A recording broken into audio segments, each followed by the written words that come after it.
Welcome to Ownership. My name is Wes. Today we are living in this very difficult economic time, and many people are asking themselves, what's happening in real estate? What is the market doing? Is it going up? Is it going down in my area? So the purpose of Atlanta market updates or real estate market updates is to give you an insight into the real estate market in your area. Today we're going to Dekalb County, Georgia.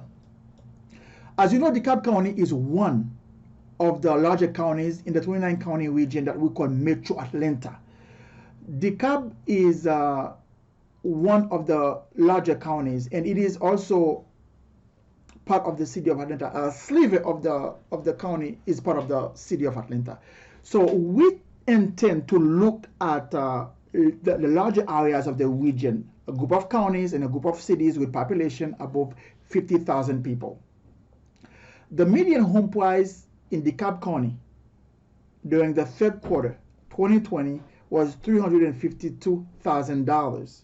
We do not intend to include data about condominiums and townhomes in these updates, but we want to give you a quick glimpse on those values for Dekalb County. As you can see, for condominiums in Dekalb County during the third quarter 2020, the median price was $189,000, and for townhomes, the median home price was $340,000. We want to give you an insight into value in Dekalb County as a whole. So we want to give you the median home price in all the cities, so you can have an insight of where the value is in Dekalb County. As you can see, we have the two most expensive cities in Dekalb County. They are Brookhaven and Dunwoody. Brookhaven, the most expensive, with a median home price of $330,000. Lithonia, the least expensive, with $180,000. After that, you have Stone Mountain, also fairly inexpensive. We want to cover one macroeconomic metric, which is the interest rate. Actually, this is the median mortgage rate, I would call it. We just use 3% just to simplify things. It's a lot of the loans are below 3%, depending on your credit score. So this is historically low interest rate for real estate. Low interest rate stimulate the market and allow folks to afford more houses, because it affects the monthly payment. We are going to look at a group of metrics. These are the metrics we're going to take a look at to help us get an insight into the direction of the market. The first group of metrics we're going to look at are what I call the price metrics. And the first one is median sales price. As you can see here, the median sales price for a single family house in Dekalb County for third quarter 2020 was about $336,000. If you compare it with 2019, you see it was $270,000, which shows that price has increased year over year. This is an increase of 24.5%. So the direction of the market as far as movement of price is up. So we see a significant increase year over year. The next metric here we have is price per square footage, which is also another price metric which shows the movement of price. Price per square footage or price per square feet is a metric that is used a lot in commercial real estate, but in this situation here is very relevant. We see the price per square feet for third quarter 2020 was $176, and last year the same time frame it was $138. So we see an increase again in price. This is an increase of 27.5%. So this is also positive improvement in price. Next we have dollar volume of closed sales, which is also a price metric. This is the aggregate value of all the sales during the third quarter for Dekalb County, actually for Dekalb County, for Dekalb County, and we have the number we have here is 260 million plus, and that's an increase of 24.8%. So this was the last price metric. The next metric here we're going to look at, this is new listing. This is actually supply metric. This is the first one here. We see a change here. We see a movement down. So we see in the third quarter 2020, we had a negative 14% reduction in supply.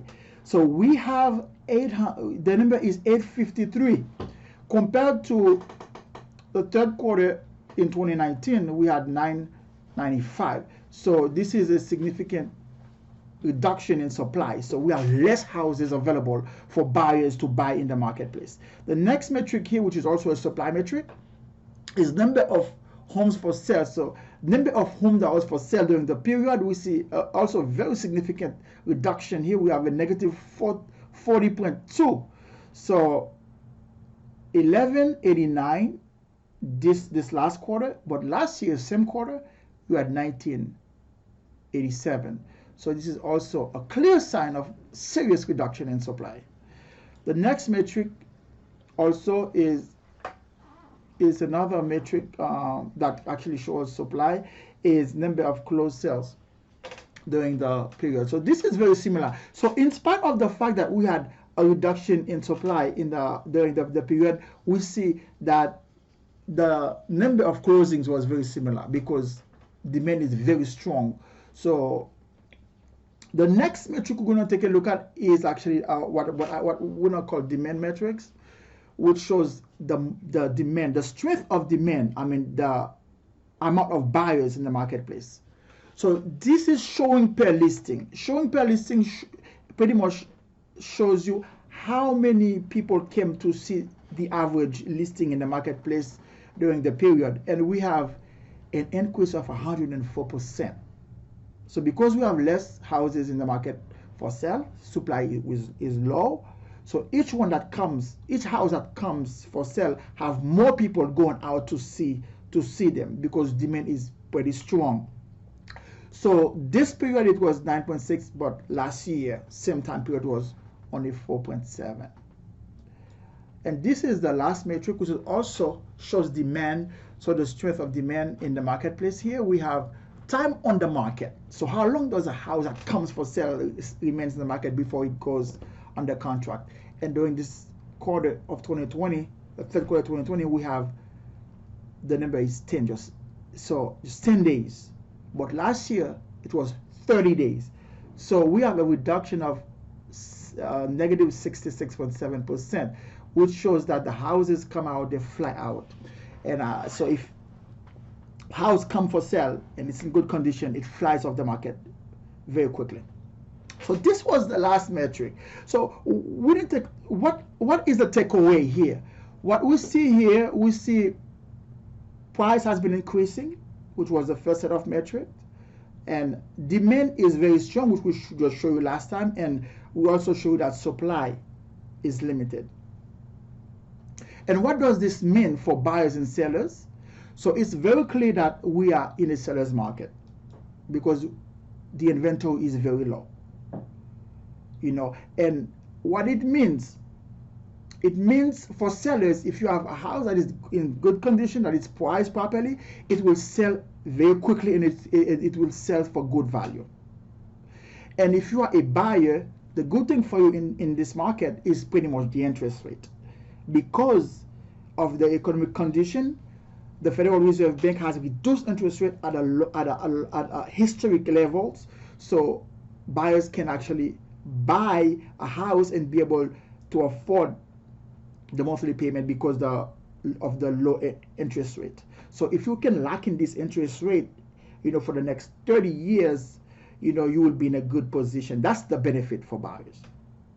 So this was an update of the real estate market in Dekalb County, Georgia for the third quarter 2020. Thank you.